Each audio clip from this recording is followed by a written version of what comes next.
শুরু থেকেই pay commission কিন্তু তথ্য সংগ্রহ যেগুলি হয়েছে সেগুলির উপরেই যাচাই বাছাই করে বিভিন্ন সংগঠন, বিভিন্ন প্রতিষ্ঠান যে দাবির প্রস্তাবনাগুলি কমিশনের কাছে তুলে ধরেছেন, সেই প্রস্তাবনাগুলোর নিরীক্ষেই যাচাই বাছাইয়ের কাজ শুরু হবে।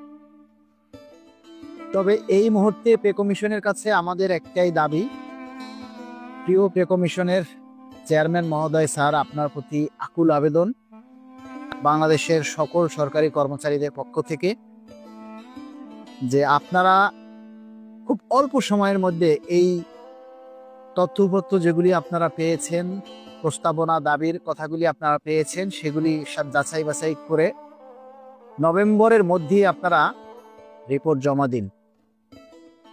তাহলেই ডিসেম্বরের মধ্যে হয়তো গেজেট প্রকাশ করা সম্ভব হবে। আমরা এই মুহূর্তে আমাদের দাবি একটাই, ডিসেম্বরে গেজেট চাই। অনুপাত, স্কেল, গ্রেড যাই হোক, আমরা গেজেট চাই। গেজেট দিন, ডিসেম্বরের মধ্যে আমরা গেজেট চাই।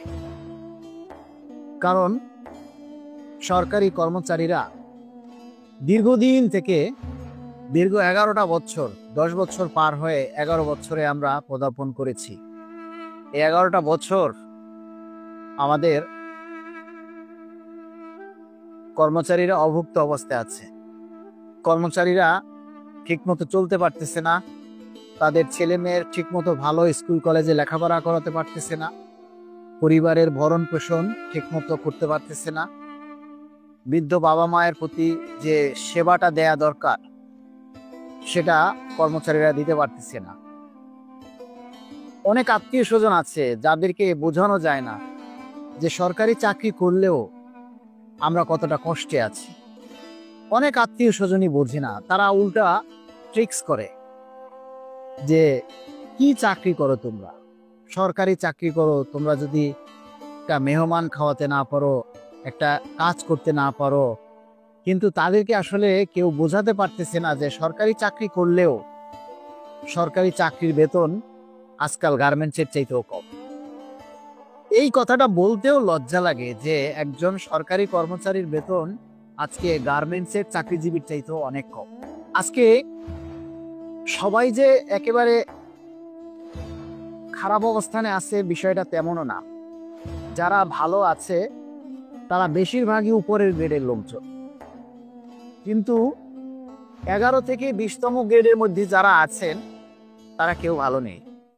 এটা হলো চরম একটা বাস্তব কথা যে 11 থেকে 20 গ্রেডের মধ্যে যারা আছেন তারা কেউ কিন্তু ভালো নেই।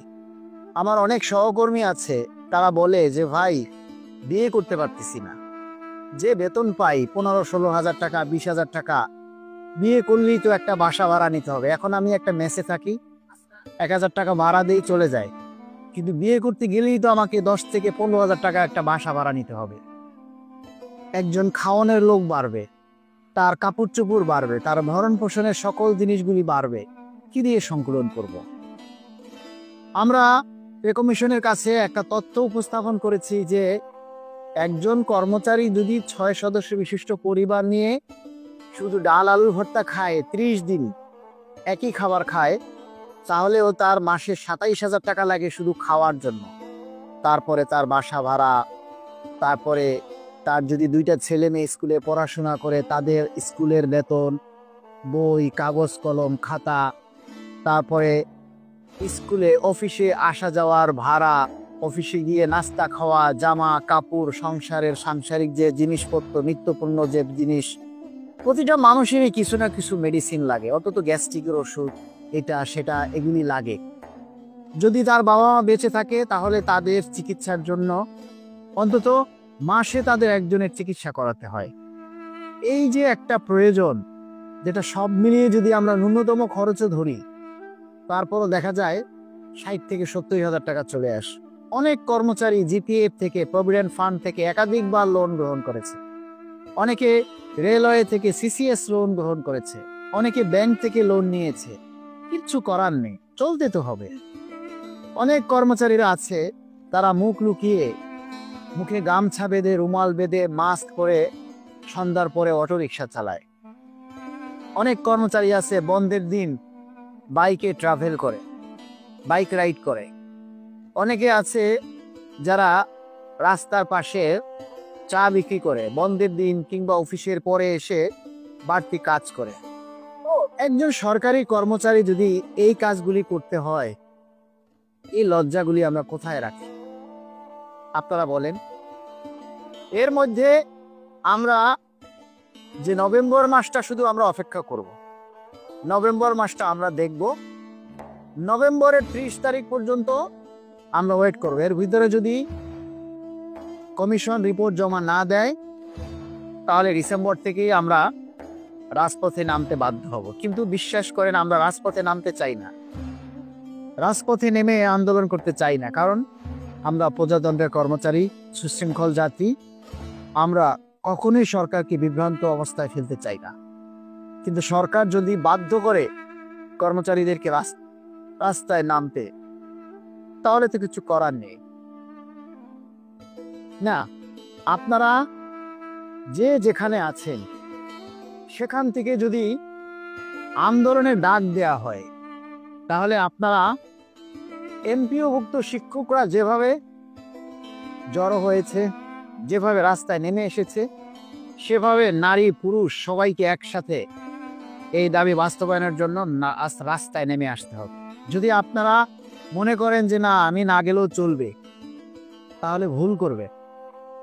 কারণ এই পে স্কেল যদি আমরা এবারে আদায় করতে না পারি, তাহলে অন্তত আমাদেরকে আরো 5টা বছর পিছিয়ে যেতে হবে। আরো 5 বছরে আমরা পাবো কিনা জানি না।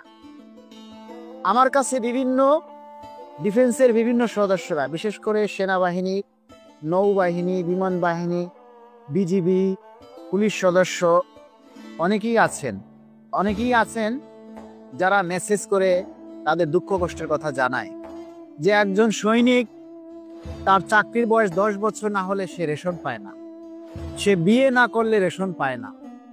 তাহলে সে যে বেতন পায়, সেই বেতন দিয়ে তার সংসার চলে না।